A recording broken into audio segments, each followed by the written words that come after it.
Assalamu alaikum students. Today's our topic is prefix. आज हम prefix पढ़ेंगे. प्री का मतलब है पहले, पहले तय करना, पहले मुकर्रर करना. जैसा कि हम अपने जब मोबाइल में इजी लोड करवाते हैं या कार्ड लोड करते हैं तो उसको प्रीपेड कहते हैं कि पहले हम क्या करते हैं, प्रीपेड, पहले हम अदा करते हैं और वो हम सर्विस हासिल करते हैं और उसके बाद फिर हम उस सर्विस का इस्तेमाल करते हैं. इसी तरह से इंग्लिश की इस ग्रामर में प्रीफिक्स जो है वो कि आप पहले किसी लफ्ज से पहले कुछ ऐसे लेटर्स ऐड करेंगे जिससे उसके मीनिंग चेंज हो जाएंगे. जैसा कि स्क्रीन पर आपकी सामने आ रहा है, a prefix is a letter और ग्रुप ऑफ लेटर्स. मतलब प्रीफिक्स एक लेटर भी हो सकता है और ग्रुप ऑफ लेटर्स भी हो सकते हैं.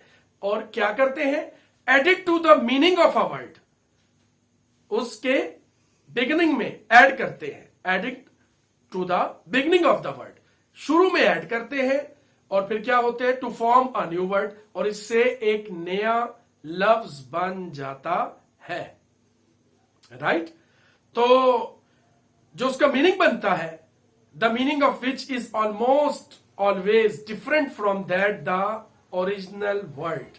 और उसका जो मीनिंग है वो जो ओरिजिनल वर्ड था उससे अलग बन जाता है.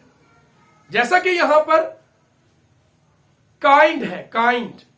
अब देखिए काइंड और शुरू में उससे पहले अन लगा दिया तो अनकाइंड. तो अब काइंड मेहरबान, अनकाइंड ना मेहरबान. ठीक है, बेसिकली उसका नेगेटिव बना देता है, उसका नेगेटिव मीनिंग बना देता है. बिलीवेबल, काबिले यकीन, अनबिलीवेबल, ना काबिले यकीन. ठीक है, सर्टेन और इसी तरह से अनसर्टेन, यकीनन और गैर यकीनन. तो fair, unfair, friendly, unfriendly, happy, unhappy. बात समझ गए आप? इसी तरह से नेक्स्ट हमारे पास आ रहा है इन, के कुछ हम अल्फाज से पहले इन लगा देते हैं. इन, अब जैसे डायरेक्ट है, इनडायरेक्ट, बराह रास्त हो गया डायरेक्ट, और इनडायरेक्ट हो गया तो गैर बराह रास्त. Complete, incomplete, correct, incorrect, efficient, inefficient, formal, informal. ठीक है, सिक्योर और इनसिक्योर. इसी तरह से हम इम लगा देते हैं, इम, आई एम इम. ठीक है, आई एम इम, एक एम इस्तेमाल करना है. अच्छा, इम्पॉसिबल, पॉसिबल होता है मुमकिन, और इम्पॉसिबल नामुमकिन. मिच्योर का इममिच्योर, परफेक्ट का इम्परफेक्ट, पॉसिबल का इम्पॉसिबल, और पेशेंट का इम्पेशेंट. इस तरह से और भी बहुत सारे मीनिंग होते हैं. इसके कोई हार्ड एंड फास्ट रूल नहीं है. ऐसा नहीं है कि किस लफ्ज से पहले क्या लगेगा. ये बस इसके 12 क्वाइद हैं जिनमें से हमने 3 पढ़ लिए हैं. इसी तरह से डिस का लफ्ज इस्तेमाल होता है, लाइक, और उससे पहले डिस लगा दे, डिसलाइक. ठीक है, लाइक पसंद और डिसलाइक नापसंद. Agree, disagree, trust, distrust, appear, disappear, honest, dishonest. इसी तरह से अब नेक्स्ट स्क्रीन पे देखिए तो इल आ रहा है, इल, आई एल, इल, लीगल कानूनी, इलीगल गैर कानूनी, लिटरेट, इलिटरेट. ठीक है, और इसी तरह से एलिजिबल, इल एलिजिबल. नेक्स्ट अगर आप स्क्रीन पर देखें तो लॉजिकल, इलॉजिकल.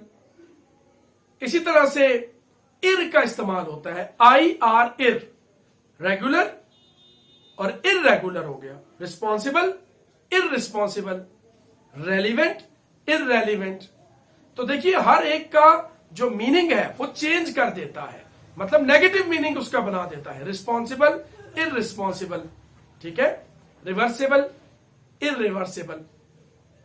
तो रेगुलर जो होता है, जैसे हम स्टूडेंट्स को कहते हैं कि रेगुलर है, ठीक है, जो बाकायदा स्कूल आता है, रोजाना स्कूल आता है। इरेगुलर हो गया क्या, वो उसका बरखिलाफ लफ्ज आ गया, ऑपोजिट आ गया, ठीक है, जो रेगुलर ना हो, जो रोजाना स्कूल ना आता हो।